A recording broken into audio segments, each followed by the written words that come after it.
The biggest problem that people face when it comes to switching their career is not the lack of career options, but the problem of zeroing in on a single choice. What I'm going to tell you today is not the standard stuff that you hear about making choices. Instead, I'll take you through a 5-step process that will give you a clear path to move from confusion to clarity. Hi, I'm Divya Tampi, and I help mid-career professionals activate their core by discovering their dream career and making the switch. So if you are an ambitious and compassionate mid-career professional wanting to make a switch, then make sure that you subscribe to this channel. And don't forget to like the video and share your love. Not very long ago, in my conversation with a client, the question of making a choice came up. She was at the stage in her life where she was considering having a partner and eventually getting married sometime. Now, hence, she had been on the lookout for an ideal partner. She had dated a few people already, and in each case, she was able to list down the pros and cons of that particular person. But the one thing that she was unable to do was make a decision, the decision to take any one relationship forward for a longer period of time and, maybe eventually lead to commitment. Her situation seemed very similar to someone considering a career change and feeling stuck. So let me first tell you the steps that you can take to choose your career, and then I will tell you about the client. So here are the 5 steps. Step number 1, create a vision. So create a vision of what you want your career to be like. Visualize the career of your dreams. And notice the word that I'm using is visualize. Because like the saying goes, a picture is worth 1,000 words. One challenge that many people face here is that they may not be sure about what exactly they want, and most of us feel extremely uncomfortable with ambiguity. Hence, we find it easier to fall back on things that we know. But the problem with that is that it could result in each of us taking up a career which is very similar to what you have been already part of before, or something that is well defined by someone else. But instead, what you want to do is, even if you're not clear about the bigger whole, pay attention to the parts that you do have some clarity about and start building on it. For example, you may not know what new career you want to create, but you may know that you want to be able to work with a bunch of people who contribute at the same level of responsibility as you. Or that you want to be able to travel the world, or that you enjoy creating architectural designs. Start putting those pieces together. Think about the times when you experience the state of flow. The days and weeks when you felt totally engrossed and enjoyed the work that you did. If you have not experienced too many of those days in your work life, also look at your personal life. What kind of things do you enjoy doing? What kind of skills did you use in those situations where you got so involved in a task that you lost track of time? This will help you start with the process of identifying the kind of tasks that you would like to be doing in your ideal workday. Think about the role models that you have, and think about the activities you have seen others doing and wish that you could do them as well.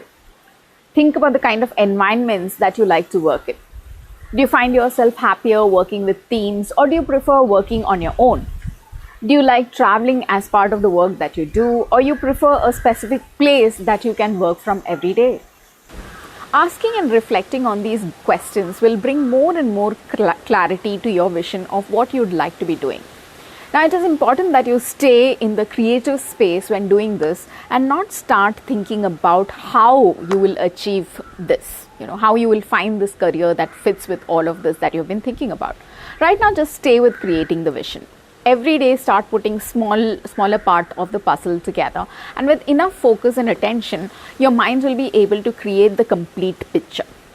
Now, this is very important because choosing a great career is actually a creative process and not a problem-solving one. Step number 2, research and ideate. So once a vision is clear, start researching in the areas that interest you. It may be a particular market or an industry or a domain. Consider and research the different causes that interest you.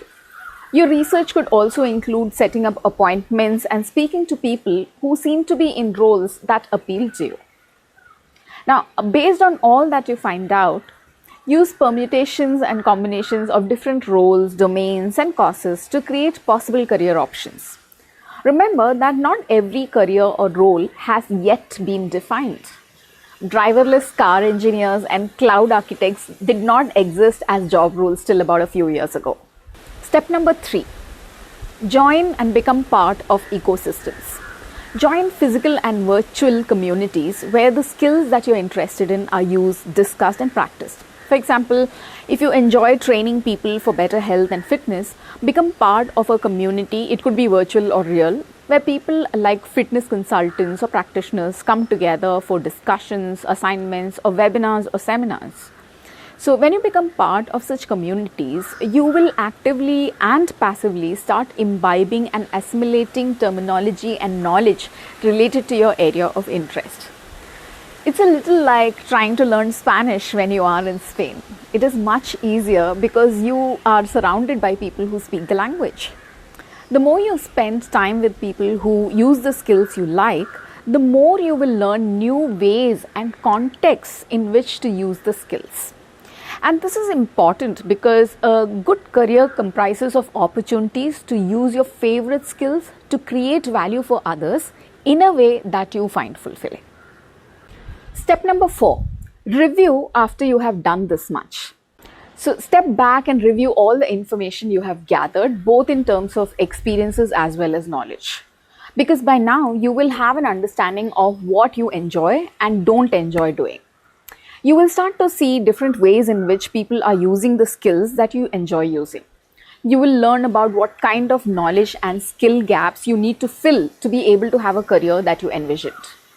By the way, if you would like to get more ideas on discovering your dream career as a mid-career professional, do join my private Facebook group, the link to which is given above. Step number 5, implement the secret to choosing well.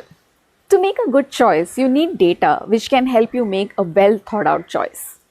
The research and work that you would have done till this point would have given you quite a bit of useful information to consider. But when it comes to taking decisions, there's a second category of data we require. And that data comes from the part of our brain which is called basal ganglia. Now, basal ganglia, which is also known as the primal brain, as such does not have connections to our vocal centers, which means it cannot communicate in words. But it does communicate in the form of feelings. You may have heard the term gut feelings. And these feelings of, liking, this unadulterated feelings of liking a career option or not, is the second piece of data that you require. Hence, to make a good decision, you need information from the outside world and information in the form of your own gut reactions to career choices. So integrate the cognitive understanding and emotional wisdom to make a good choice. Remember that there are quite a few good and excellent choices, but there is no best choice. Because if you agonize over a non-existent best choice, you will never really choose. And how happy you're going to be with your choice doesn't depend so much on how you go about making the choice. Rather, it depends on how you live your choices once they have been made. Now that I have taken you through the 5-step process, let me share what I told my client who was looking for a partner.